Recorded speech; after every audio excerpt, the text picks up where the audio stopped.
Pericles and his circle were to become one of the most famous and influential groups in Western history.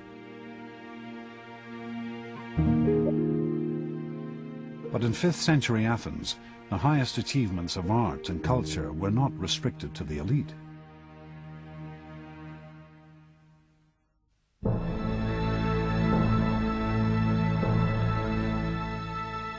Here in the shadow of the Acropolis sits the world's first theatre. Twice a year, the Athenian population would gather here to watch a great festival, a festival of drama. Television, cinema, theatre, all owe their existence to this place. For here is the home of popular entertainment. There's one huge difference between the ancient theatre and our own, and that is that it was incredibly noisy.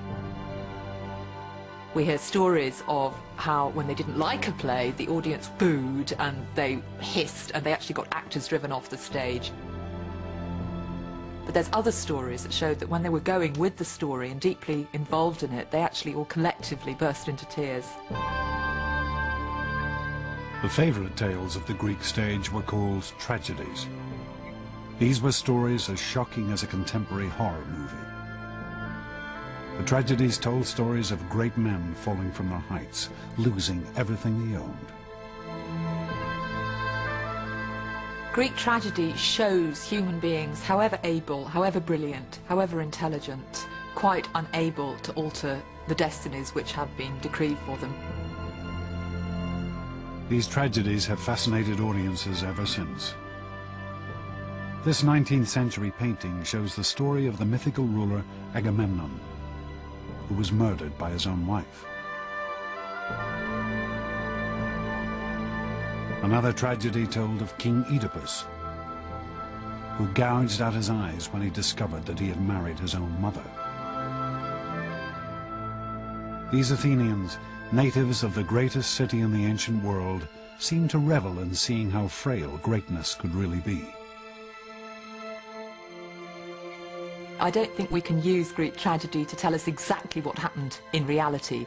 It's not a document of Athenian social life. But what it does do is take us directly and immediately into the psychological heart of those Athenian men.